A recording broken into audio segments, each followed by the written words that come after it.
시민의 목소리를 증폭하는 고출력 고품격 고음량 스피커 정치의 신세계. 저는 진행을 맡은 김남훈입니다. 동부가 정치경제연구소 하승주입니다. UBC 보도부문 대표 권순욱입니다. 동아시아 RT문제연구소 윤과피 소장입니다. 네. 한 주간의 이슈를 돌아보고 다음 주의 이슈를 내다보고 그에 따른 문꿀들의 논리 실탄을 지급하는 주간 신세계 시간입니다. 2월 마지막 주 주간 신세계에서는요. 북한 김영철 특사 방남을 둘러싸고 맹목적인 색깔론을 펼치고 있는 야당, 평창 올림픽 이후 북핵 문제, 스스로 구태가 되어버린 유인태, 외신이 본 문재인 대통령 등등을 중심으로 다뤄보겠습니다. 소장님, 이번 주 그리고 다음 주를 관통할 단 하나의 키워드를 꼽는다면 뭘까요? 김영철입니다. 자유한국당은 김영철의 모든 것을 완전히 걸었는데요. 완전히 올인을 했습니다. 김영철에 대한 야당들의 말들을 좀 살펴볼게요. 네. 먼저 김성태입니다. 김성태 진짜 열일했죠. 네. 생태 같은 장병들의 목숨을 앗아간 천안함 폭침이 아직도 국민들 머릿속에 생생한데 저작거리에 목을 내걸어도 모자랄 판에 머리를 조아리고 석고 대적에는커녕 눈 하나 깜짝 않는 김영철은 두 팔 벌려 맞아들일 세상이 절대 아니다. 지금 이 멘트가 근대 정치에서 공당의 정치인이 이야기한 거죠? 어디 무슨 고서에 나오는 무협지에 나오는 저작거리에 목을 효수해서 매달아라. 내가 저놈의 수급을 탈취해 오겠어. 이 잔이 식을 때까지. 김성태는 그냥 막말하기로 작정을 한 것 같아. 네. 이런 쳐죽일 작자를 폐막식에 초청한다는 것은 하늘이 두 쪽 나도 있을 수 없는 일. 오.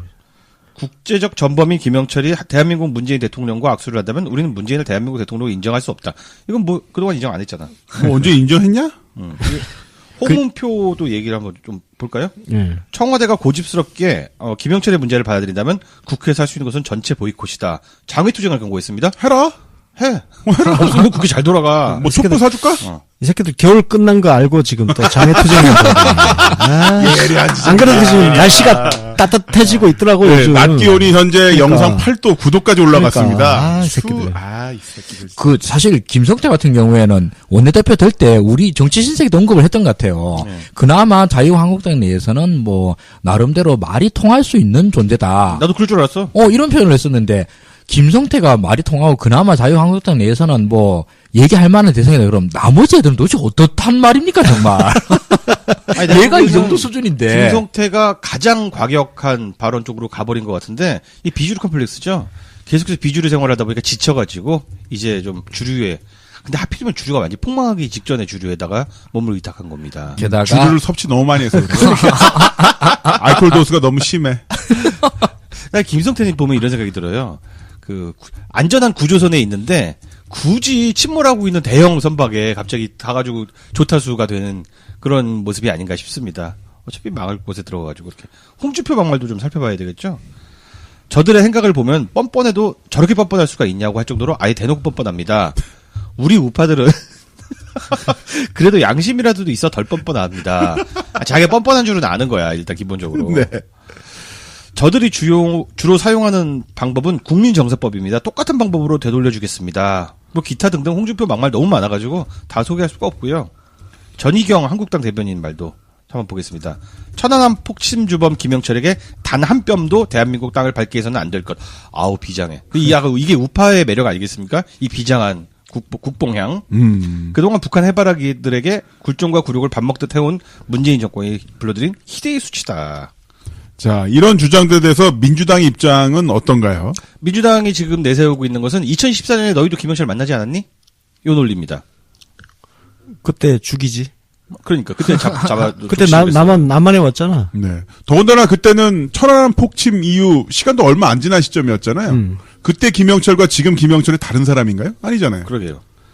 이게 나름대로 전국을 찌른 주장이라서 이걸로 좀 잠잠해질 줄 아는데 자유한국당은 역시 기적의 논리를 철면피잖아. 네.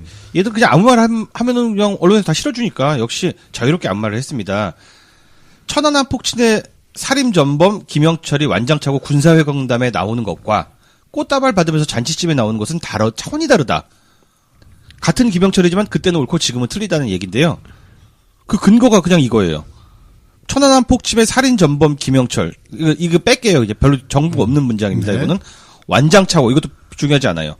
요약을 하면 군사회담에 나오는 것과 잔치집에 오는 것은 다르다.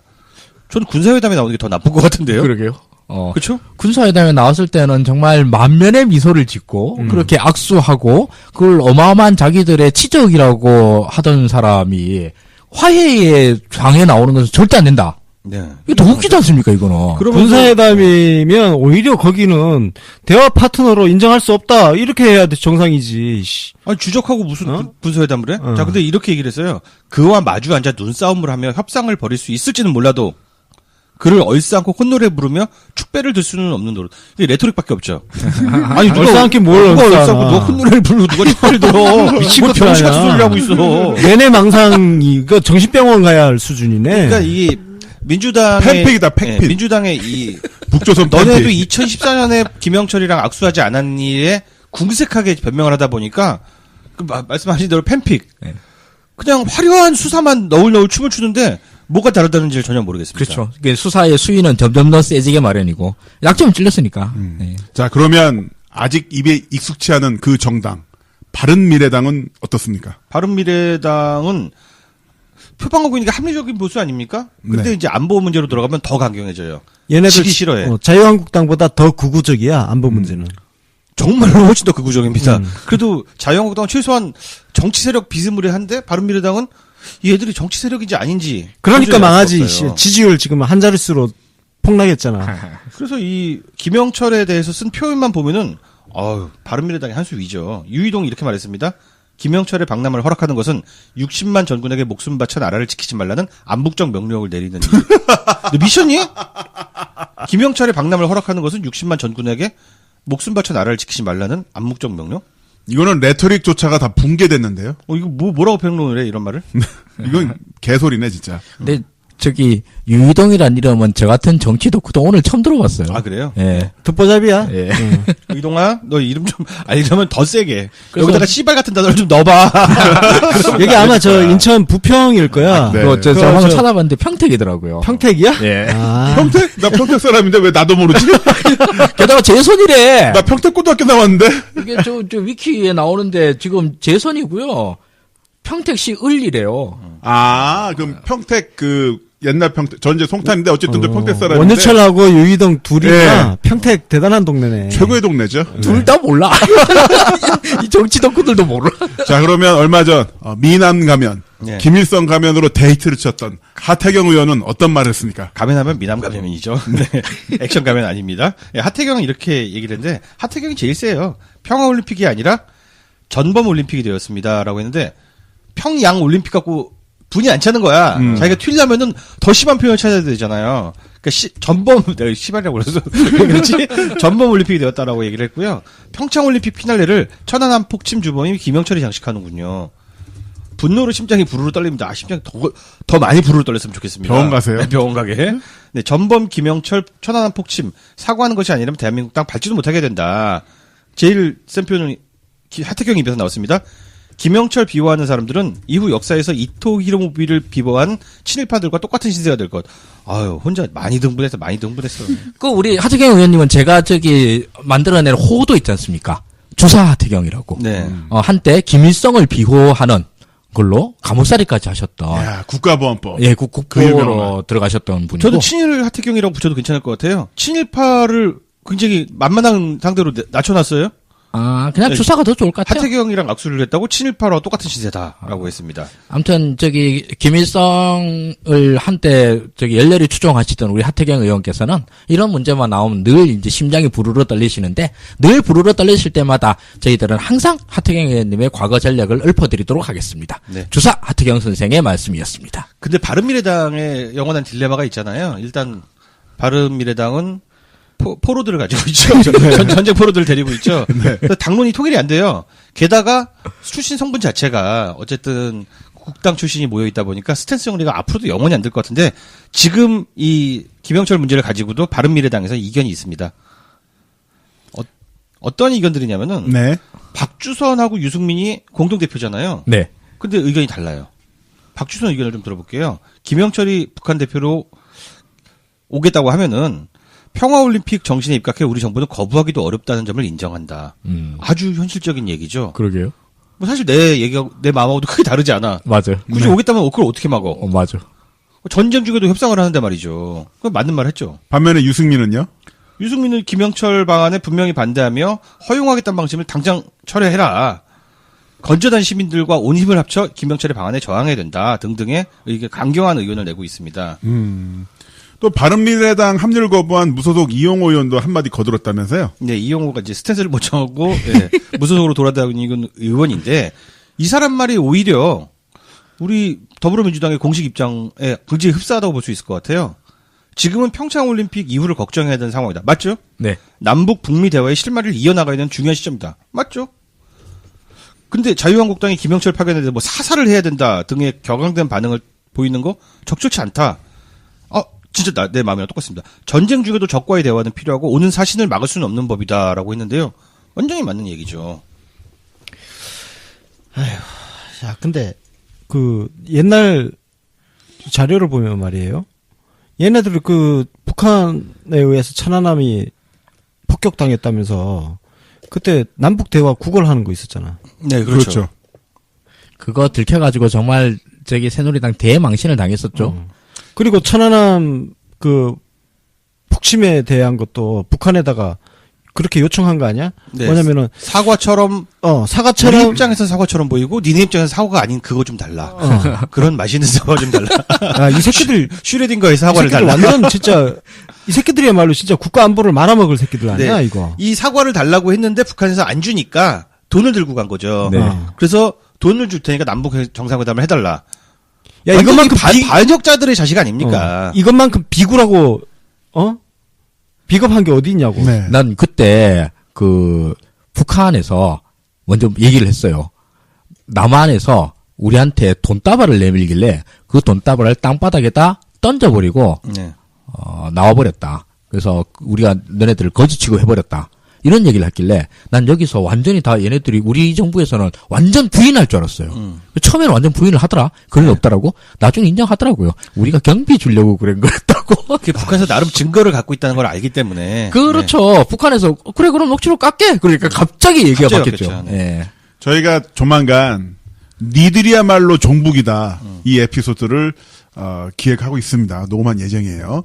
지금의 야당이야말로 북한에게 얼마나 빌빌기었고 돈다발 갖다 바쳤는지 정리를 할 거니까 좀 기대를 해주시고요. 자, 이렇게 해서 이 이름 이 김영철이라는 이름이 계속 이슈의 핵심이 될 것이다 이렇게 말씀해 주셨는데요. 이게 정말 야당 입장에서는 지금 그렇지 않습니까? 얘네들 할 거 아무것도 없어요.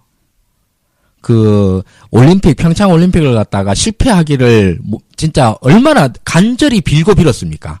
그래서 여기다 평창 올림픽에다 온갖 마타도어를 다 갖다 부었는데도 불구하고 평창 올림픽은 매우 성공적으로 네. 진행이 되고 있습니다. 그리고 야당에 대한 평가는 평창 올림픽의 성과와 더불어서 더욱더 야박해지고 국민들 입장에서는 야당이 점점 등을 돌리게 되고 나름대로 돌파구가 필요하다고 그러는데 그 돌파구가 뭐냐 하니까 남북 간 긴장의 고조화예요. 그걸 하려니까 뭐가 필요하냐 그러니까 여기 남북 대화의 특사로 나오는 김영철을 악마화 시켜가지고 이걸로 인해 가지고 장사해 보겠다는 거 아닙니까 지금? 카드가 없는 거야. 그러니까 우리 아까 올인했다고 그랬잖아. 네. 올인했다는 거는 쉽게 해서 판돈 다 쓸어 넣었다는 거예요. 지금 얘네들 지금 지방선거 운동하고 있는 거거든. 그렇죠. 사전선거 운동하고 있는 네. 건데 쓸 판돈이 지금 없다. 그래서 완전 탈탈탈탈탈 털어 넣으려고 하니까 화려한 수사만 잔뜩 지금 늘어놓은 거야. 실체도 없는 거. 원래 그렇잖아요. 알맹이 없는 문장을 쓰게 되면 네. 형용사 부사가 무진장 등장하게 됩니다. 그러니까 뭐 효수를 하고 난리가 나죠. 네. 땅을 못 밟게 하고 무협지가 나와. 나와. 비문가계들 하고 암묵적 있습니다. 명령이고. 그러니까 지금 그 자유당이나 바른미래당 이쪽 애들 쓰는 언어를 보면 원래 이런 공갈, 화려한 형용사 부사를 많이 쓰는 애들이 누구냐? 바로 북조선이야. 북조선 그 노동당이라든지 뭐 TV 그 논평 같은 거 봐봐. 피바다 나오고 화려한 각을 뜨고 뭐 그러죠. 각을 뜨고 미국의 심장에 어쩌고 막 이러잖아. 네, 민족의 뜨거운 핵이 열도를 침몰시킬 것이다. 지금 야당 놈 새끼들 쓰는 언어가 딱 북조선 언어하고 똑같다. 내통하고 있네 이 새끼는.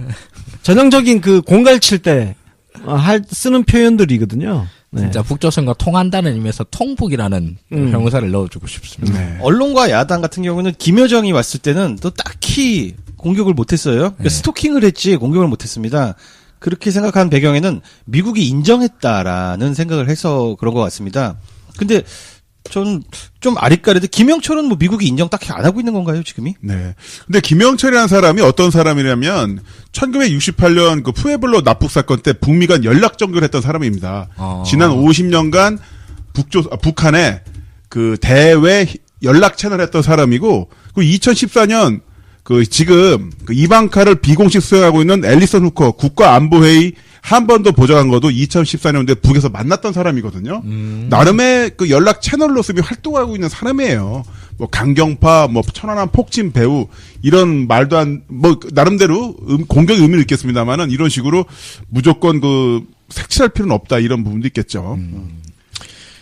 그러면은 사실 예전에도 미국이 만났다라고 그러면 그 자유한국당에서는 미국이 그간 과거에 자기의 대화 파트너로 만났던 사람을 효수하겠다 이렇게 한다고 그러면 한미 동맹에 또 금을 내려는 거 아닙니까? 그렇습니다. 지금 이제 아까 올인했다는 표현을 했잖아요. 판돈을 다 걸었는데 거의. 네. 지금 뭐 자유한국당 야당 주제에 쓸 수 있는 카드도 별로 없고. 그냥 네. 손가락 꺼내세요 이제. 예. 어쨌든 올인을 했는데 이들이 생각하는 것처럼 만약에 미국이 김영철에 대해서 네. 약간 인정하는 듯한 뉘앙스의 발언을 조금이라도 한다. 그리고 저기 뭐 이방카 보좌관이랑 오랜만입니다 하고 악수라도 한번 했다. 뭐 건배로도 한번 했다. 그거 어쩔 거야? 그리고 또 트럼프가 우리 또 그 항상 히든카드 아닙니까? 나와가지고 김영철 풍채가 많이 좋아졌네.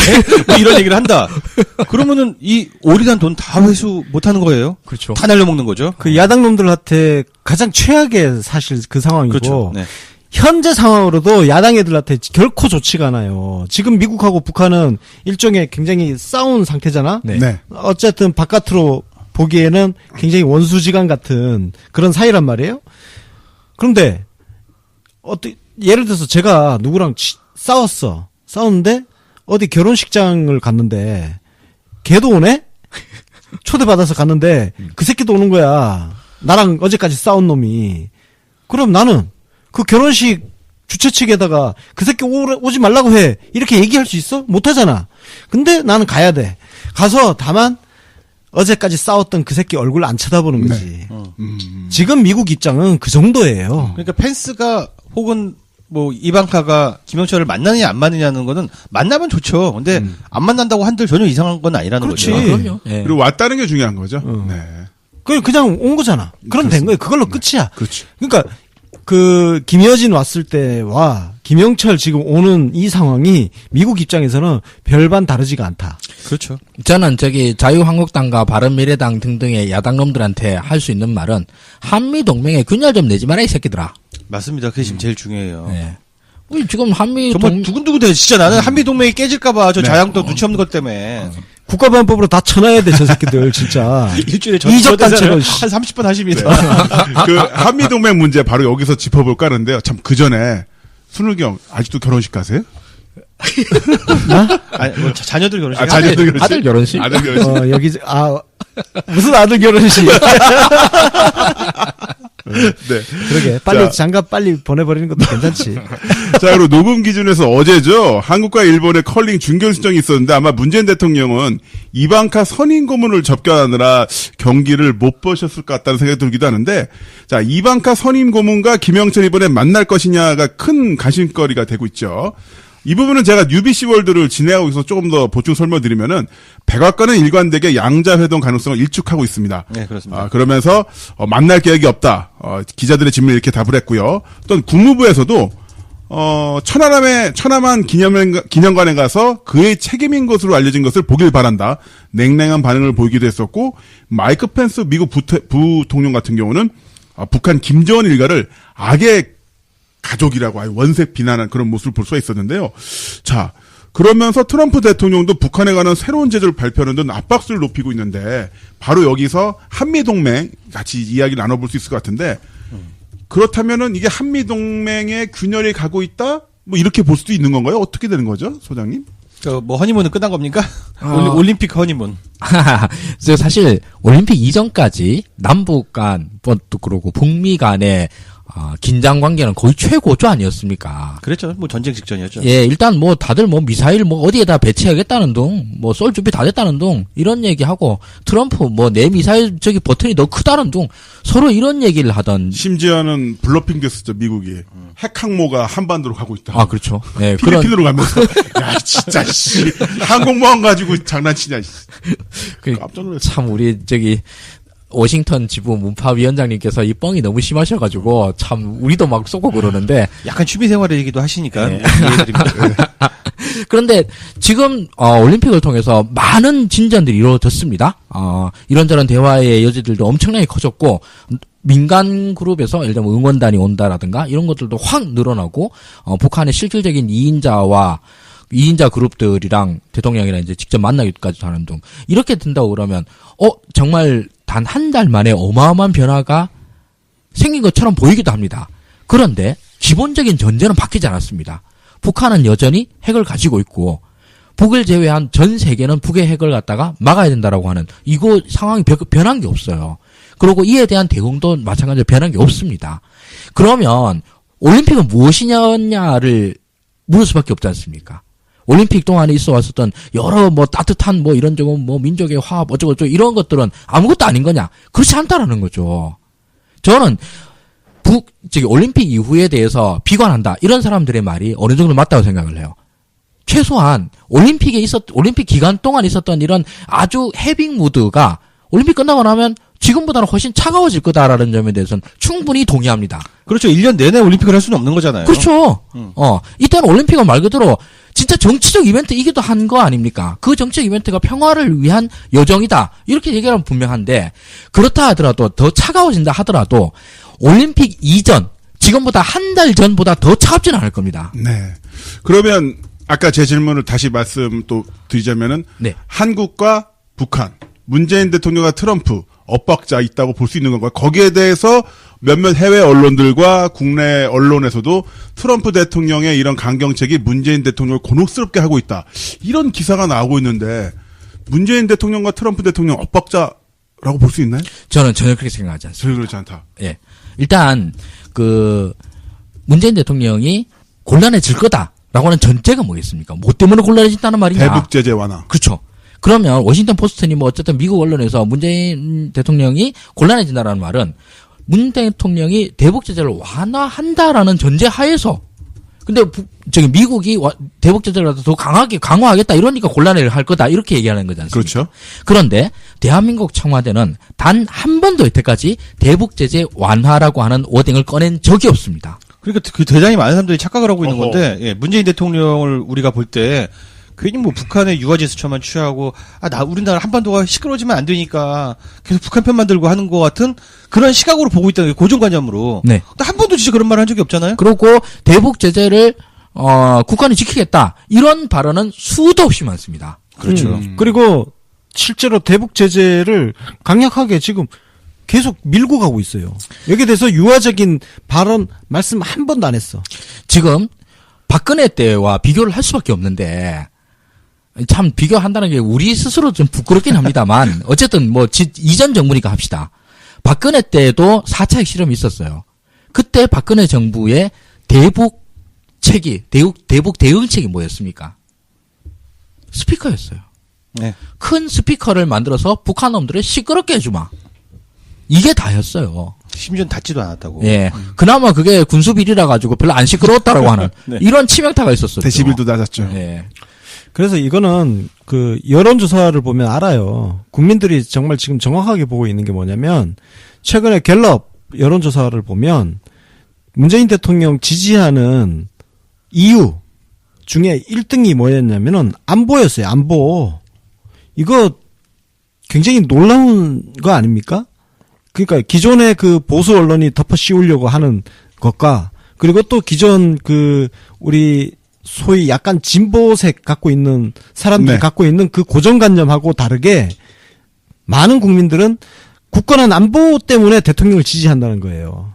우리 대통령이 햇볕 정책의 계승자임은 부인할 수 없습니다. 당연한 겁니다.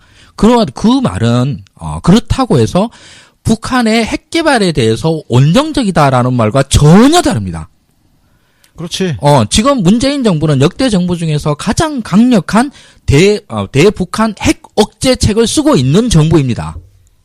이거를 우리가 이제 해외 정책을 계승한다고 하니까 여기 이 핵 문제에 대해서 설렁설렁이라고 하는 것은 그냥 말 그대로 오해에 불과해요, 진짜. 오해이고 그거를 확산시키고 있는 수구 언론 종편들이 있죠. 네, 맞습니다. 그리고 그 영향력에서 사실 뭐 워싱턴포스트 같은 외신도 오염되고 있는 게 아닌가 싶거든요. 워싱턴포스트도 물어봅시다. 뭐 때문에 곤란해진대요? 대북 정책 완화한다는 말 어디서 누가 했습니까? 아무 근거가 없어. 그렇죠. 심지어 김정은의 동생 여동생이 김여정 씨가 내려와서 청와대에서 정상회담을 제안했을 때도 수락하지 않고 그때 어떻게 말씀하셨냐면 문재인 대통령은 북한이 좀 더 움직여 미국과에 대해 좀 더 적극적으로 나와주셨으면 좋겠다. 속도 조절론이죠. 예, 이야기를 했죠. 그렇게 그건 뭐냐면 미국이 저렇게 주먹질을 휘두르고 압박을 하고 있으니 너네들이 좀 수그리고 들어가라 이렇게 이야기한 거 아닙니까? 네, 우리 문 회장님 터프하신 분이고요. 우리 문재인 지지자들도 마찬가지인데 올림픽은 일종의 잠깐 이벤트적인 헤빙 무드잖아요. 네. 국뽕이 좀 흘러나오기도 하고 그렇죠. 아리랑 평화 올림픽 이런 레토릭이 넘치기도 합니다. 그러나 문재인 대통령도 트럼프도 같은 입장입니다. 북한의 그 북을 해제하기 위해서는 강원 양면 다 써야 되고 당과 채찍을 다 써야 되는 같은 입장이라는 거죠. 지지자들도 마찬가지죠. 맞습니다. 올림픽 해빙 무드에 언제까지 젖어 있어도 또 안 되고 계속해서 넣었다 뺐다 하면서 이 속도 조절을 해나가야 된다는 거죠. 그러니까 감성적인 접근은 절대 안 돼요. 지금 대통령께서 냉정하게 이성적으로 인내심을 갖고 문제를 풀어나가고 있잖아요. 그래서 네. 지금 대통령은 올림픽을 통해서 뭔가를 만들어내려고 하고는 있지만 그렇다고 해서 이렇게 단일팀 만들고 했다고 해서 이게 대북 제재 완화가 절대 그게 아니라 그거는 오로지 북한의 태도에게 달려있다. 어떤 태도? 북한이 미국과 대화를 하려는 의지를 갖고 그 대화를 하기 위해서는 비핵화 문제에 대해서 북한이 나름 입장을 갖고 미국을 상대를 해야 된다는 거예요. 물론이죠. 그 판을 만들기 위해서 문재인 대통령이 할 수 있는 역할은 다 하겠다. 그래서 북미 간에 어떻게 대화를 할 수 있는 그런 분위기, 여건 이런 거까지는 만들겠지만 결국은 북한 니들 손에 달려있다. 니들이 잘해야 된다. 뭐 이런 얘기거든. 이 지금 남북 관계에서 여러 플레이어들이 있지 않습니까? 이 플레이어들 중에서 말이 험한 쪽들이 있어요. 첫째로 야당 놈들이 험합니다. 뭐 저작거리에 뭐를 내건다는 둥, 총살을 해야 되는데 사살을 해야 되는데 이런 뭐 소리 창시를 합니다. 꺼낸다 이런 말 네, 나올 것 같고요. 뭘 꺼내요? 창시. 창자. 아무튼 그런 쪽에 말이 험한 데가 있고 미국도 말이 엄청나게 험합니다. 악의 가족이라니 이런 얘기들을 하고 그럽니다. 그러고 북한도 당연히 험하죠. 어디를 불바다로 만들겠다는 또 어쩌고. 그런데 단 한 번도 그런 격한 표현을 쓰지 않으면서도 최대한의 압박을 가하는 플레이어였습니다. 그 대한민국 정부예요. 대한민국 정부고 문재인 대통령이고 네. 그 사람이 키 플레이어가 되는 것이죠. 맞습니다. 결국 그래서 한반도 문제의 조정대를 잡고 있는 사람은 누구냐라고 물으면 전 세계가 다 문재인을 지목하고 있습니다, 지금. 사실 상황이 그렇게 외신, 되거든요. 뒤에서 외신 보도도 살펴볼 텐데 외신들도 공통적인 시각입니다. 그렇습니다. 네. 자, 그러면 굳건한 한미동맹 아무런 문제 없다. 한미동맹을 균열시키고자 하는 책동을 분쇄해야 됩니다. 이 야당놈의 새끼들아. 네, 아무런 문제가 없다는 말에 동의하고요. 미국도 잘하고 있고 대한민국도 잘하고 있고 그걸 지켜보고 평화를 지지하는 많은 외국 정사도 다 잘하고 있습니다. 네. 못하는 게 이 긴장에 문제를 일으킨 자가 있다면 바로 야당이죠. 국가보안법을 예. 써야 돼. 국가보안법이 필요해. 저 새끼들 강온을 이적 단체야. 위헌정당 해산을 시켜야 돼. 네, 그때마다 계속해서 딴지를 걸잖아요. 긴장의 수위가 올라가도 지랄이고 나도 지랄이고 얘들만 아니면은 정말 아무것도 문제가 없다. 야당하고 저 있겠습니다. 언론들은 전부 저 반국가단체로 싹 쓸어버려야 돼. 씨.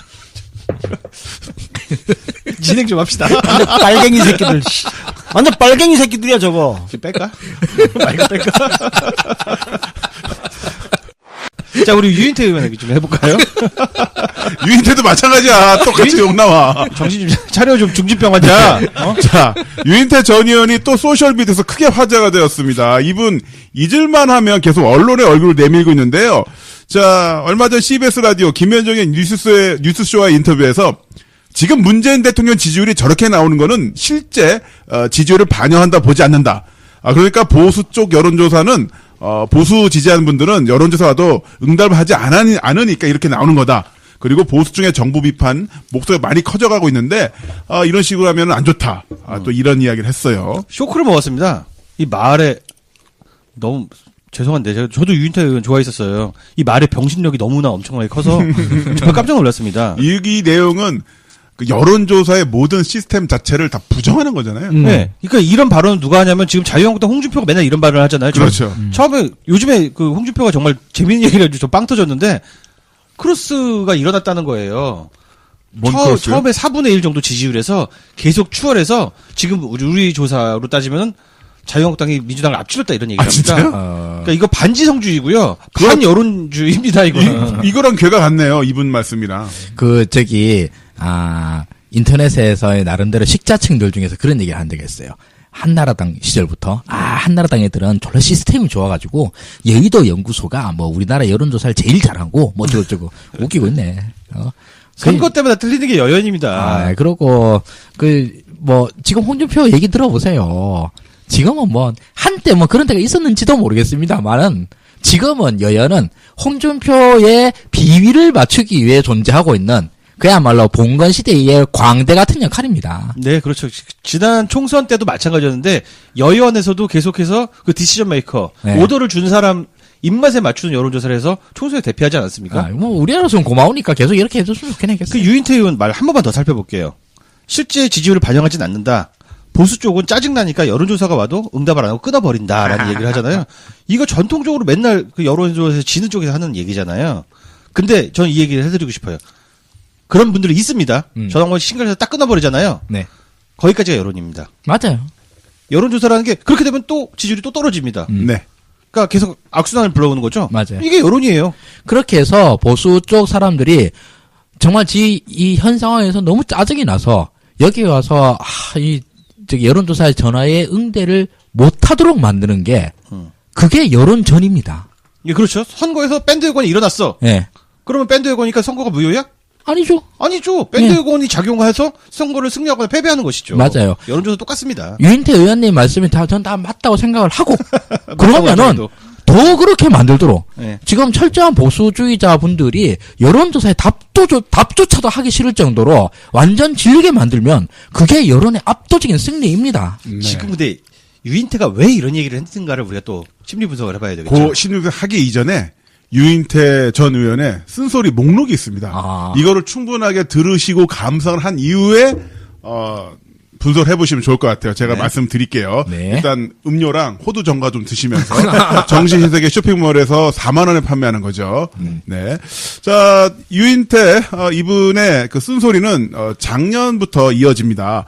조대엽 고용노동부 장관 후보, 송영무 국방부 장관 후보자 내각 거론이 되었을 때 어떤 이야기를 했냐면은 이 두 사람은 예전 점수로 매기자면 C학점이다. 조대엽 후보자는 문재인 민정수석 시절이었으면 잘렸을 사람이라고 이 압박을 비판을 가했었고요. 여기에 대해서 한국당이 반색을 했습니다. 어떻게 얘기했냐면 문재인 대통령 유인태의 충고 새겨들어라. 요 인터뷰를 또 조선일보랑 하셨어요. 그렇죠. 그리고 작년 말에 또 진통 끝에 예산이 통과됐을 때 어떤 얘기를 했냐면은 문재인 정부의 협치 노력이 부족하다. 네. 제가 보기에 야당과 소통하는 게 좀 부족한 것 같아요. 협치에 대한 노력, 그리고 국회에 대한 존중, 이런 것이 부족하다고 느꼈습니다. 라고 이야기를 했고요. 또한 이번 올림픽 가장 큰 이슈였죠. 단일팀 관련 이슈에서 단일팀 무조건 따르라? 이번엔 정부가 잘못했다. 정부의 그런 태도가 2030 세대에 저항을 부른 것이다. 아무리 대의가 중요한다고 하더라도 무조건 따라오라 문제 있다. 중앙일보와 인터뷰를 하셨어요. 방금 그런 멘트 같은 경우는요. 평소 유인태 소신하고 맞는지가 의문입니다. 유인태가 그렇게 인생 그렇게 살아왔어요? 전혀 안 맞잖아. 단일팀 이슈가 나오면은 오히려 민족주의적인 이슈로 가고 전통적인 민주당 관점이어야 되잖아요. 딱 보면은 반문이야 그냥. 문재인이 하는 자기 위치는 정해놓지 않고 문재인이 하는 스탠스 반대로 이렇게 지금 발언을 치는 거죠. 그리고 이제 자기가 정치를 오래 했잖아. 네. 그러니까 야 내가 저 가짜는 것들 니들이 뭘 정치를 알아?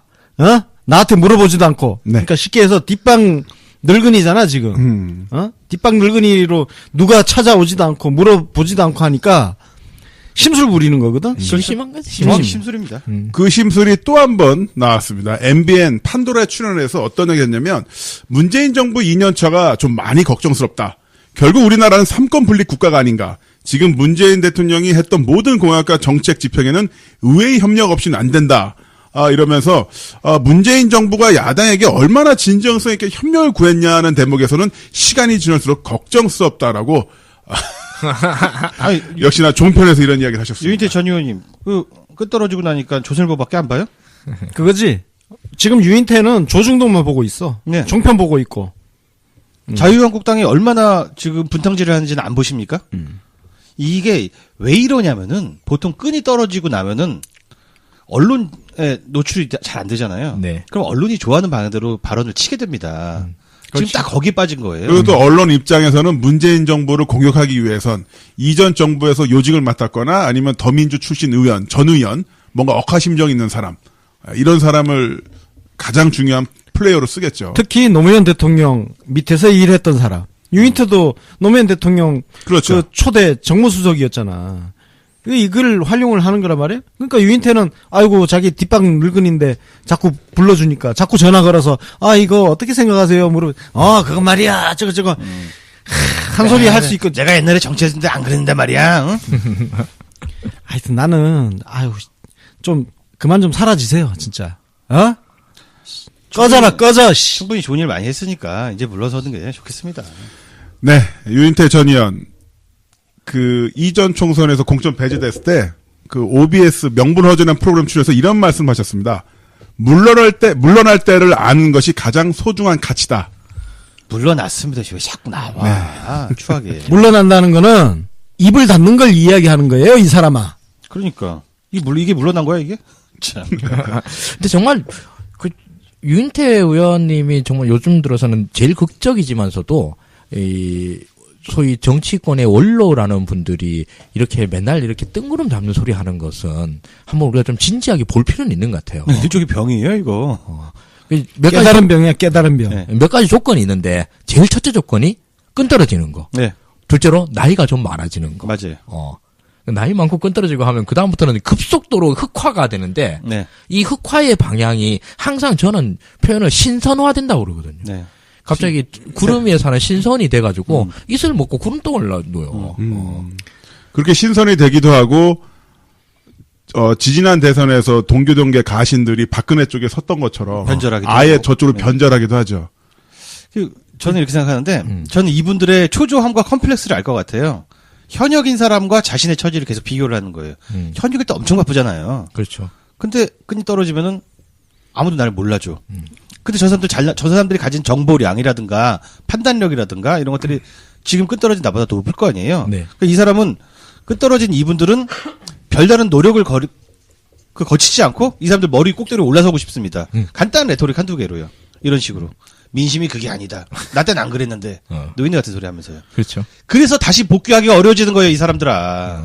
그리고 다시 복귀해서도 안 되고. 꺼져 진짜. 나는 진짜 이 정치판을 보면서요. 정치는 현실입니다. 그리고 정치는 기본적으로 싸우는 곳이에요. 말로 싸우는 곳이에요. 그래서 싸움을 회피하는 인간들은 정치판을 다 떠나야 된다. 그리고 정치에 대해서 입 열지 마라. 그러니까 정치가 왜 언제까지 이렇게 싸울 겁니까? 이딴 소리 떠드는 현실 정치인들은 진짜 난 다 퇴출 대상이에요. 아까 권 의원님 말씀 정말 맞는 말이라고 생각을 하는데, 이게 사실 지금에서는 여야 간에 급격한 대립이 있고 있지 않습니까? 이러면 사실 필요한 것은 그 투쟁의 언어, 싸움의 언어잖아요? 근데 이런 원로들의 말은 뭘로 들리냐면 항상 잔소리의 언어예요. 네. 왜 싸우냐? 막 이러고 있거든요. 그렇죠. 이게 잔소리를 듣고 난 다음에. 협치해라. 야당에 협조 구해라. 애들도 잔소리 듣고 안 변합니다. 그런데 나이 50, 60 먹은 영감들이 70, 80 먹은 영감들의 잔소리를 듣고 그렇구나 라고 할 리가 없잖아요. 지금 하고 왜 싸우냐 이랬잖아요. 쉽게 얘기해서. 그게 무슨 뜻이냐면 가로 열고 정치인들의 말은 반대로 해석할 게 굉장히 많아요. 나도 같이 싸우게 해줘. 나도 불러줘. 근데 이거 아주 간단해요. 같이 싸워. 그래, 그럼 우리 되나. 편에 서서 진영을 배설하지 말란 뜻입니다. 맞아요. 여기서 제가 칭찬하고 싶은 게 정청래 의원인데, 정청래 의원은 지금 끈이 떨어졌잖아요. 네. 그런데도 누구보다 열심히 최전방에서 싸우잖아요. 맞아요. 예. 물론 약간 감을 잃어서 실언 같은 것도 합니다. 근데 교훈 수준이죠. 네. 대체로는 가장 신실하게 우리 진영을 대변해서 싸우잖아요. 그리고 여기다가 여기다가 기회가 간다 이겁니다. 폭탄 터뜨리진 않죠. 아, 그쵸. 정청래 의원은 끈은 떨어졌지만 나이는 안 많잖아. 그렇죠. 누가 이렇게 하라 그래. 네. 근데 사실 나이 문제는 아니에요. 맞아요. 예, 나이 젊어서 문제 아니에요? 막 가는 분들 그러니까 많잖아요. 깨달음을 얻는 사람들. 네. 그러니까 화해, 공전, 평화, 뭐 주로 이런 거 생명. 깨달음 얻는 사람들이 전부 저 안드로메다로 가버리는 이유가 뭐냐면 현실을 자꾸 외면하기 때문이에요. 네. 그래서 정청래 의원이 칭찬받을 수 있는 지점은 뭐냐? 철저하게 현실에 발딛고 서 있다는 거예요. 우리 예전에 한번 이석현 의원님 모셔가지고 이런 말씀 나눴었잖아요. 중진들에 대한 우리가 갖고 있는 불만들 이런 걸 말씀을 드렸었고, 이석현 의원님은 그때 중진들이 참 그때 못할 짓을 했다 이거였는데, 그때가 안철수가 막 당 흔들고 있었을 때 중진 회의에서 나왔던 게 화해해라. 뭐 이런 거였잖아요. 왜 싸우냐? 뭐 왜 싸우냐 이렇게. 양보해라. 그 아니 니도 입장을 얘기를 해야지. 당대표가 그러한다고 사퇴하시오. 있다고 얘기를 하면서 잔소리를 해 이 양반들아. 그래서 내가 얘기를 하는데요. 깨달음을 얻고 싶은 사람은 정치판을 떠나서 산속을 가든 구도자의 성당을 가든 저기 어디 순례길을 떠나든 그런 구도자의 산티아고. 길을 가세요. 맞아. 그래서 수필을 쓰든 시를 쓰든 박노해처럼 그렇게 살든 네. 그렇게 해야지 현실 정치판에서 화해 공존 일단 구름 위에 뜬 소리 하고 있으면 우리가 밟아줄 거야. 그런 사람 정치하면 안 돼. 네. 여행수다 탁주영 PD가 15박 17일짜리 구도자 순례 프로그램, 실제 네팔 순례 프로그램 현재 또 다음 달에 모집한다고 하니까 네, 그런 걸로 시간 쓰는 게 네, 건강하죠. 유인태 전 의원님은 거기 한번 다녀오세요. 네. 제가 탁 PD한테 이야기해서 저렴한 가격에 가실 수 있도록 섭외를 해놓겠습니다. 그래서 구도자의 길을 가면서 깨달음을 이야기하는 박노해를 까지 않습니다. 그럼. 박노해 자꾸 우리 정치에 대해서 얘기 안 하니까. 맞죠. 뭐 신선 얘기하는 건 맞죠. 그러나 정치인은 신선이 아니다. 자, 그럼 이제 네 명이 모이니까 참 말도 많구만. 그러니까요. 정리를 못하겠어. 우리도 잔소리 들었으니까 잔소리 좀 해야지. 자, 이제 세계의 눈으로 본 문재인 코너인데요. 미디어 컨설팅 서비스인 GNG 글로벌 한국 배급사인 GNN 뉴스통신이 제공하는 외신을 총망라해서 저희가 엑기스만 모아서 소개해드리고 있습니다. 네. 네. 윤 소장님 정리해 좀 해주시죠. 예, 기사 4개를 좀 소개시켜 드리려고 합니다. 첫 번째 기사는요. 남북이 문재인으로 인해 좀 더 가까워진다면 이라는 기사입니다. 알레테이아라는 통신사인데 처음 보는 언론인데요. 좀 알아보니까 제가 읽는 건 잘 읽었는지 잘 모르겠습니다. 불어니까. 네. 카톨릭 신문 우리나라로 따지면 이렇게 볼 수 있는데 제가 이 뉴스를 갖고 온 이유는 바로 카톨릭 신자 부모님을 가진 분들 중에 문재인 대통령을 안 좋아하시는 분들에게 이 기사를 좀 소개시켜 드렸으면 좋겠다라는 취지에서 네. 가지고 왔습니다. 어떻게 소개하고 있나요? 먼저 가톨릭 신자인 문재인 한국 대통령이라는 점에 방점을 찍어서 그 문재인 대통령의 인생 역정을 자세히 소개하고 있고요. 평창 올림픽에서 거둔 그 평화의 성과에 대해서 아주 자세하게 기록해 있습니다. 특히 마크롱 대통령, 프랑스 대통령의 멘트도 같이 소개를 했는데요. 나는 올림픽 경기가 보여주는 것을 믿는다. 모든 국면에서 긴장을 점진적으로 완화시키고 있다라고 호평을 한 내용도 소개했고요. 문 대통령이 어떤 사람인지 소개를 했는데 우린 뭐 다 알지만 이런 내용들입니다. 평화주의자다 기본적으로. 불어를 읽어주세요. 네. 르꽁뜨 스크르브 실용주의자. 르몽드. 네. 배제하지 않으면 평화를 위해 진지한 열정을 가지고 있다라고 얘기하고 있고요. 1950년대 태어나서 월남에서 거제도에서 살다가 정착한 그 탈북 난민의 아들이고 뭐 이런 이야기들 잔잔하게 잘 소개하고 있고요. 내용이 너무 좋아요.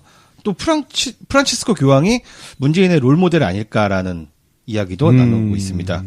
아주 겸손한 배경을 가진 사람이고 아버지는 포로 수용소에 일하는 사람이었고 어머니는 달걀 장수였는데 민주당에서는 그는 좌파에 머물러 있지만 보수적 입장도 적극적으로 채택하고 있다. 네. 대통령이 되자마자 성당에 찾아가서 청와대를 축복해 줄 것을 요청했다 등등의 기사입니다.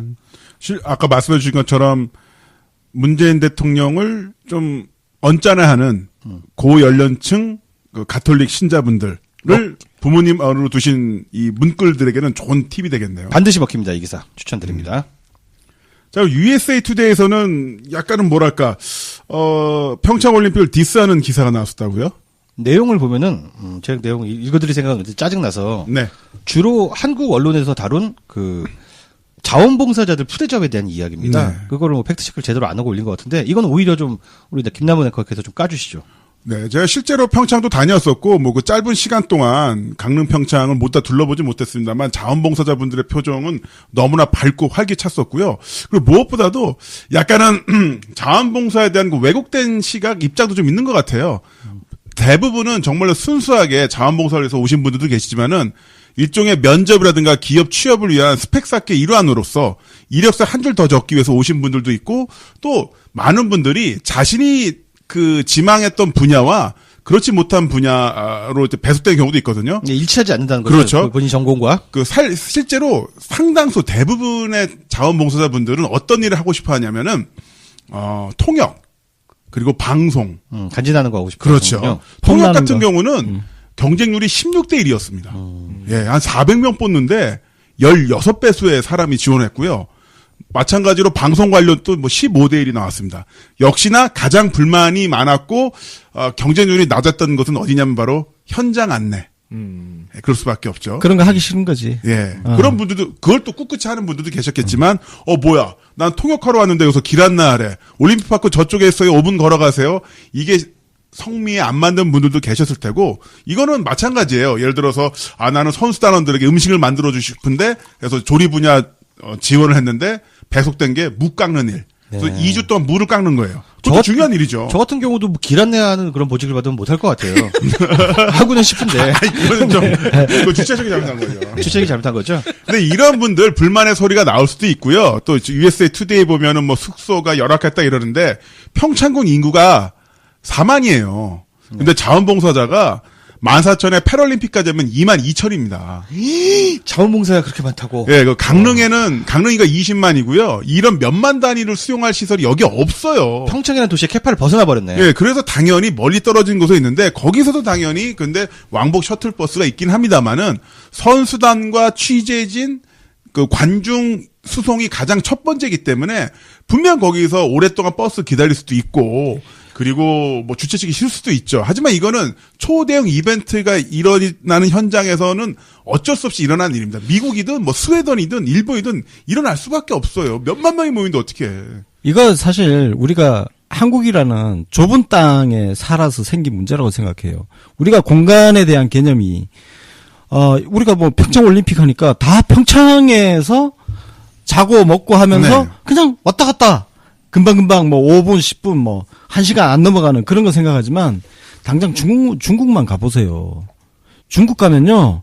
2-3시간 그냥 움직입니다. 옆 동네가 그냥 2-3시간이에요. 그렇죠. 네. 그 스케일로 봤을 때 지금 평창에서 어차피 수용이 다 안 되잖아요. 그래서 주변 숙소 같은 경우는 강릉으로, 속초로, 원주로 분산될 수밖에 없어요. 근데 그 거리가 사실 우리 스케일에서는 굉장히 먼 거리라고 생각하지만 미국이라든지 중국 이런 큰 나라 스케일로 보면 그게 가까운 거리예요. 그렇죠.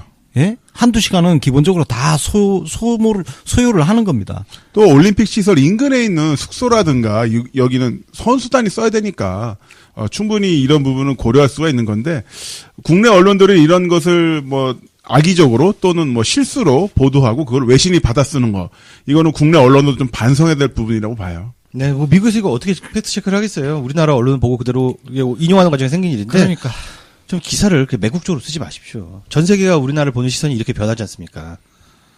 예, 다음 보도는 두 가지인데 문재인 대통령 어떻게 보면 개인에 대한 기사인데 이거 너무 재밌어서 가져왔어요. UPI 보도입니다. 문재인 리더십 미 북에 돌파구 마련할까라는 기사인데요. 내용을 보면은 문재인 대통령은 왜 이렇게 외교를 잘할까? 외교 천질까? 우리 이런 얘기 많이 하잖아요. 여러 가지 설명을 들어도 완전히 잘 이해가 안 되는 부분이 있어요. 아니 그래도 그렇지 이렇게 꽉 막힌 대치 상태를 어떻게 이렇게 잘 풀어낼까? 근데 UPI는 이렇게 봤습니다.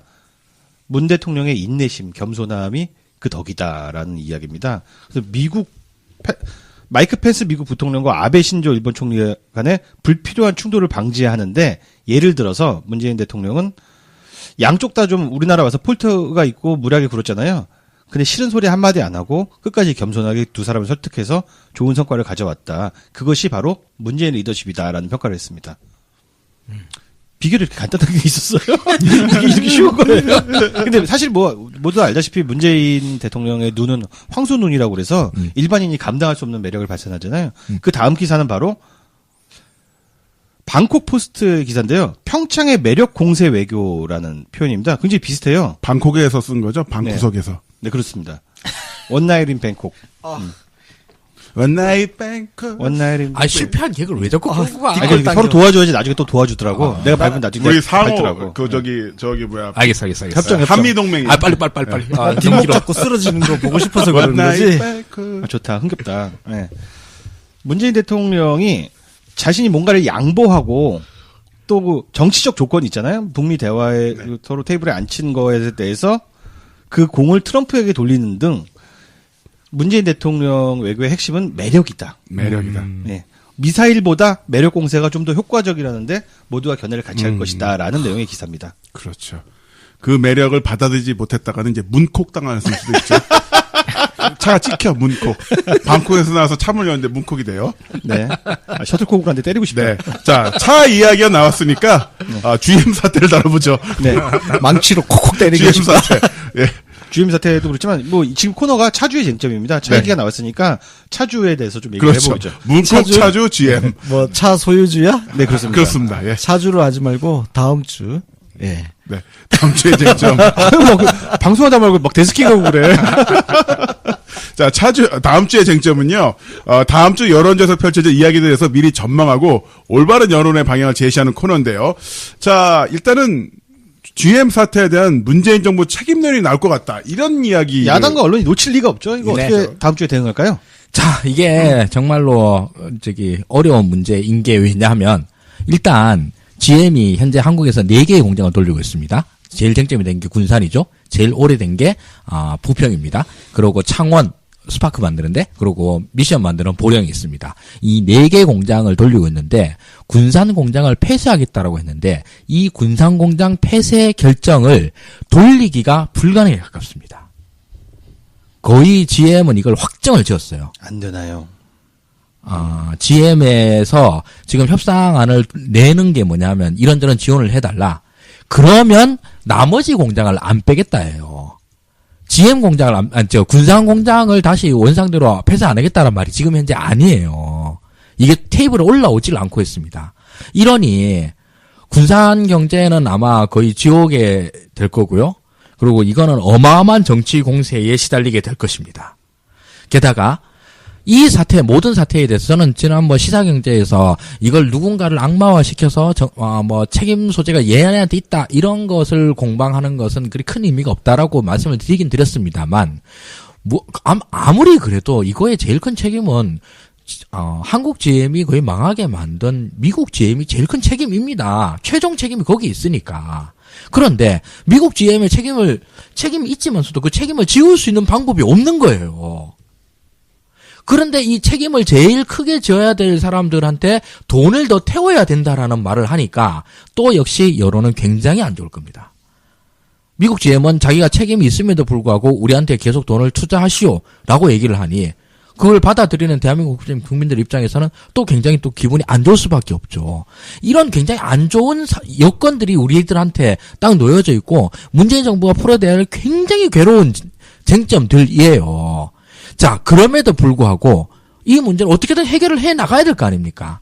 그럼 이게 뭐냐 하면 이거를 해결하는 데에 대한 제일 큰 중심점, 기준이 되는 걸 우리 관점이 있어야 될 거잖아요. 네.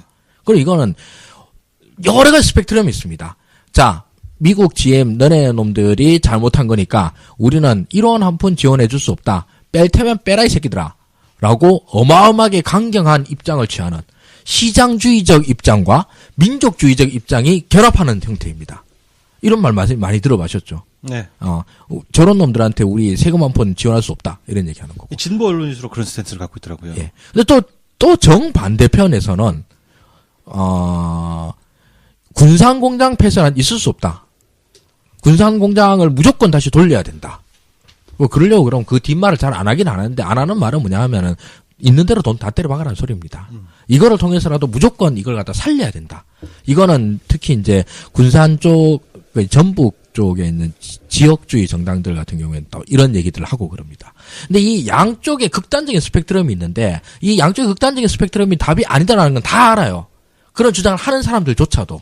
그럼 이 안에서의 최적점을 찾아야 될 거 아닙니까? 근데 항상 최적점은 배척을 받게 마련이죠. 그러나 이 최적점은 양쪽으로부터. 예, 양쪽 극단으로부터 공격을 받습니다. 그러나 저는 사실 그렇습니다.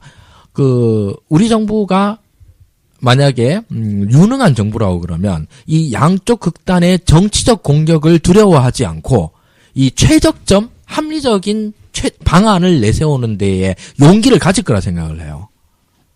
그리고 그거는 양극단이 아니라 어느 정도 선에서 적절한 이 타협들과 이런 걸 통해서 도출이 된다고 봅니다. 그리고 그 과정이 지금 굉장히 긴박하게 진행이 되고 있어요. 이게 뭐 20일 내로 뭘 해야 되고 막 안 그러면 뭐 작살나고 이런 것들이 좀 복잡하게 걸려 있거든요. 이런 점들이기 때문에 지금 당장은 사실 그렇습니다. 제 입장에서는 정부 입장에서 충분히 신뢰하고 지지해 주는 것. 그래야지 최적점이 나올 거 아닙니까? 우리가 어느 쪽에서 양쪽에서 흔들면은 최적점이 못 나올 거고요. 네. 정리하자면 GM 사태는 자동차 시장 변화를 놓친 GM의 책임이다. 미국 맞습니다. 본사의 책임. 네. 그리고 GM 사태를 키운 것은 박근혜 정권이다. 맞습니다. 현 정부는 GM 사태를 수습하기 위해 최선을 다하고 있다. 딱 세 개로 정리할 수 있습니다. 네. 그리고 문파는 정부를 지지하자. 네. 지지를 해야 최적의 대안을 찾을 수 있다는 말씀이었고. 네. 자, 그리고 다음 주에 또 일어날 이슈는 바로 미투 운동을 가지고 정의당과 진보 진영이 민주당 공세를 펼쳐나가겠죠. 네, 이런 또 조짐이 보입니다. 미투 운동이 사실 굉장히 다양한 이슈들을 집어삼키는 이슈의 블랙홀이라고 볼 수 있겠는데요. 모든 관점에 다 동의합니다. 다만 같은 이야기도 누가 하느냐에 따라 다른 거 아니겠습니까? 사실 야당 리포트에서 한 번도 정의당을 다룬 적이 없어요. 왜? 조용하게 잘 살고 있으니까. 근데 이런 도출 행동을 하면 우리도 안 다뤄줄 수가 없지 않습니까? 정의당에서 이런 얘기를 했어요. 민주당 내에서 발생한 성추행 사태, 우리 열의를 가지고 절차대로 지금 잘 해나가고 있지 않습니까? 진상을 밝혀내기 위해서. 네. 거기다 대고선 당 차원으로 성범죄를 묵인하고 은폐한 것은 무겁게 책임을 물어야 한다. 민주당은 늦었지만 지금이라도 피해자의 목소리를 들어 진상을 정확히 파악하고 당 차원에 필요한 조치를 다해야 할 것. 마지막 잔소리는 이해 갑니다. 그렇게 해야죠. 근데 당 차원으로 성범죄를 묵인하고 은폐한 거는 진짜 어디서 많이 듣던 소리 아닙니까, 이거? 정의당에서 할 소리는 아니라는 거야, 이게, 내 말은. 야, 정의당만큼 자기네 내부에서 일어난 그런 성폭력, 성추행을 유야무야 덮은 조직이 어디 있나? 거의 무조건 덮지 않습니까? 걔들은 무조건 덮지. 한두 가지 사례가 있는 것은 아닌데요. 정의당이 한 번 이렇게 얘기했어요. 여기서 한 번만 더 얘기하면은 제가 모든 사례를 다 긁어가지고 특집 방송을 3부작으로 하겠습니다. 각오하십시오. 아, 진짜야. 당연하죠. 아, 진짜? 한 번 읽고 다시 한 번 읽고 다시 한 번 읽고 다시 한 번 읽고 하면 되죠. 근데 3부작 할 만큼 나옵니다, 스토리가. 네. 정의당에서. 그러니까 서로 긁지 맙시다. 우리도 안 긁으니까. 얘네들 하여튼 진짜 짜증나는 애들이야. 이씨. 이렇게 짜증을 많이 부리세요. 아니 정의당 애들은 진짜 생각하면 지들은 정말 무슨 인생을 담백하게 아주 예수님처럼 고결하게. 살아온 것처럼 막 세상에 대고 엄청나게 높은 잣대로 이야기를 하는데 지들 내부 들여다보면 개판 아니야 개판. 전 진짜 질문 던지고 싶어요. 그렇게 도덕적인 그들이 모여 있는데 왜 그렇게 성추행, 성희롱 사고가 많이 일어나는지 정말 그걸 전 묻고 싶습니다. 미투 운동이라고 하는 것은 사실 우리 남자들끼리 진행하고 있는 팟캐스트에서 정면으로 하기에는 좀 곤란하고 괴롭고 그래. 이런 점들이 있습니다. 그러나 사실 미투 운동으로 인해서 피해자들의 목소리에 저희들은 최대한 공감하려고 정말 노력을 많이 하고 있고요. 이 사안들이 그냥 묻히지 않고 말 그대로 정치적, 사회적으로 진짜 말 그대로 대한민국이 전진하는 계기를 만들어야 된다는 데에서 깊이 공감을 하고 있습니다. 그리고 정치권에서도 이거에 대해서 민감하게 반응해야 되는 데서도 마찬가지입니다. 그러나 이런 것들이 말 그대로 정치적 공방의 소재로 쓰이는 것은 미투 운동이 가지고 있는 사회적 영향력에 대해서 오히려 이것을 갖다가 갉아먹는 결과가 될 수밖에 없다라는 점이죠. 그렇지 않습니까? 미투 운동에 대해서 정치권에서도 나름대로 여기에 대해서 많이 반성을 하고 또 이걸 계기로 해서 더 좋은 양성평등의 사회로 나아가자라는 데에 대해서 만들어 나가야 될 거 아닙니까? 실제로 저는 그 말씀에 동의하는 게요. 예. 사실 미투 운동 같은 경우는 9.5대 0.5의 싸움으로 가야지 맞습니다. 구도가. 네네. 그렇죠? 네. 항상 기득권층을 가지고 성을 가지고 권력의 도구로 사용한 쪽은 0.5라고 봤을 때 9.5대 0.5로 가야 되는데 정의당 의도대로 정치 논리대로 가잖아요? 그럼 지지율 싸움대로 찢어진 거 또 이거는 그러니까요. 그거 완전히 잘못된 시각입니다. 당장 이득이 될 것 같지만 절대 이득이 되지 않습니다. 그러니까요. 비정치 이슈로 가야 되는 거죠. 아니, 저 비정치 이슈라는 게 아니라 정치 이슈 있죠, 당연히. 아 근데 그 정당 이해로 가니까. 그러니까 예, 비정치는 예, 아니고 예. 그렇죠. 이건 정치적 이슈일 수밖에 없어요. 그렇습니다. 네. 그리고 근데 당연히 정치 이슈로 돼야 정당 특정 네. 정당 자기가 지지하는 정당과 정치인 결부시켜서 맞습니다. 막 지금 이 문장에 이러면 안 민주당은 되는 거예요. 이렇게 나온 거잖아요. 거기 당을 왜 들고 와? 그러니까 이게 정당 간 이해 득실의 어떤 하나의 소재로 쓰인다고 그러면 이게 피해자들이 낸 용기에 너무 부끄럽지 않습니까, 이게? 맞습니다. 지금 홍준표가 또 이런 얘기를 했단 말이에요. 미투 운동에 대해서 우리 당을 음해하기 위해서 시작된 것으로 보이는데 이런 식으로 말을 했단 말이에요. 자백이네. 그러니까 왼쪽이나 오른쪽이나 똑같잖아. 근데 홍준표 당대표 저쪽은 재발절이고 저쪽은 저기 박익균 놈이 성내고 있고. 네. 그러니까 이게 지금 홍준표가 보기에 일단 보수 언론이 지금 이윤택 씨 같은 경우 특히 그걸 가지고 문재인 대통령 결부시키는 그런 헛짓거리들 나오고 있잖아요. 근데 그런 것들을 딱 보면 홍준표는 일단 뜨끔할 거 아니야.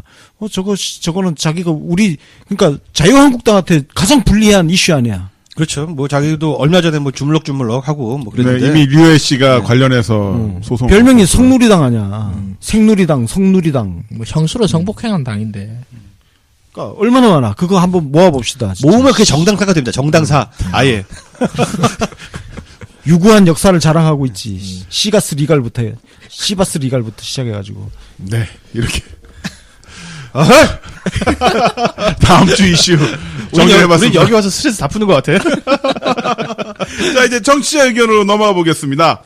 자, 오늘 청취자 의견 중에 또 베스트로 선정된 분에게 뭐 주실 거죠? 네, 바로 저의 명저. 네. 허세라도 소년이다 책을 사인본을 선물로 그 드리겠습니다. 150세 찍은 그 책. 아이, 그렇죠. 시중에서 구하기도 힘듭니다. 저희 아내가 이 허세라서 소년이다를 읽고 엄청나게 감명을 받아서 학교에서 그냥 막 뿌리고. 네, 아, 그랬어요? 예, 실제로 자기 사가지고 다른 분들한테 막 선물하고 이러는 명저였습니다. 저는 그 읽고 나니까 마음의 키가 자라서 실제로도 키가 2cm가 더 컸습니다. 그렇습니다. 최고의 책이죠. 자, 한 분을 선정해서 저희가 선물로 드리겠습니다. 마동석 짱짱맨. 오늘도 좋은 방송 감사합니다. 문꿀 오소리들은 오늘도 열심히 네이버 댓글 쌍놈 새끼들과 싸우렵니다. 뉴비 씨를 횡령단체로 몰아는 일베 새끼들과도 싸웁니다. 네, 저희 TV조선의 언론보도 정청신청, 정정신청, 언론중재윤리에서 통해서 냈고요. 관련해서 법적 조치도 다 할 겁니다. 예, 오견맘님 의견 주셨습니다. 그러게요. 실생활 와닿는 업적이 아직 홍보가 부족한 듯 하네요. 초등생 독감 무료 가스비 내린 거 저도 처음 들었어요. 문재인 케어 더 자세하게 알고 싶어요. 이런 생활 공약의 혜택 민주당이 열심히 알고 현수막도 내걸었으면 좋겠는데요. 지난번 저희가 긴급 방송했던 문재인 정부의 훌륭한 업적에 대해서 네. 오견맘님과 거짓말은 나빠님께서 어떻게 이런 고퀄의 방송을 순식간에 만드시나요? 라면서 칭찬의 말씀을 보내주셨습니다. 고퀄이었죠? 네, 고퀄이었습니다. 역대 최고였습니다. 음질도 아주 좋았고요. 팩경전님, 매번 즐겁게 잘 듣고 있습니다. 가피님의 센스와 위트는 항상 엔돌핀을 주네요. 그리고 씩씩한 나무님은 젊게 해주네요. 20대가 90%라고 가피님이 말씀하시는데 난 60대 중반이에요. 건갑장 1회부터 항상 다 듣는답니다. 앞으로 많이 웃는 방송 기대할게요. 네, 감사합니다. 버지니아님, 요거, 하트. 광화문 광장 이순신 장군 디부스, 오전엔 품절, 오후에 득템, 25일까지 판매한대요. 수호랑. 수호랑 사셨다고. 네, 이거는 윤가피 소장님에게 이 정보를 드리겠습니다. 네. 저보고 사라고 했는데요. 벌써 이제 온라인으로 구입했습니다. 아, 다행이십니다. 네. 네. 자, 그리고 초코비님께서 저는 오늘 제주에서 비행기 타고 서울 간 다음에 KTX 타고 강릉으로 가요. 그래서 굿즈도 좀 챙기고 수호랑도 사진 찍고 그래서 성공장 평창을 보고 싶네요. 나무님 다녀오셨다는 거에 삘 봐서 저도 갑니다. 무사히 다녀올게요. 네. 지금 좀 돌아가셨겠네요. 네. 즐거운 여행 되셨길. 네, 12억의 기정님께서 뭐 방송 아이디어를 하나 주셨는데 메달권과 거리가 먼 우리 선수들 초청해서 인터뷰하면 어떨까 하는 아이디어 주셨습니다. 예, 뭐 이거 섭외가 되면 좋을 것 같은데 제가 보기에 일단 여기 섭외될 수 있는 게 우리 하승주 소장 조카 성은영 선수 예, 될 것 같고 예. 노선영 선수는 나올지 안 나올지 예, 모르겠네요. 힘들 것 같고 예. 하여튼 예, 아이디어는 참 좋습니다. 예. 근데 저희가 마이크가 4개밖에 없어가지고.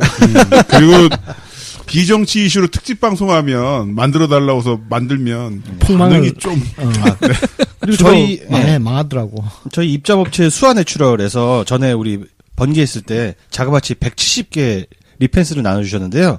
후기를 아무도 안 써주셨다고 아. 매우 서운해하십니다. 그 써보신 분들은 간단하게라도 후기 남겨주시면요 그 중에 또 한 분을 추첨해서 아주 푸짐한 선물 드린다고 합니다. 그 수아내추럴 사장님, 그때 회비 내주신 거 2만원 네. 고맙습니다. 예, 네. 무려 리펜스를 170개를 갖다 주셨는데, 회비를 징수했던 저, 자랑스럽게 생각하고 있습니다. 이렇게, 예.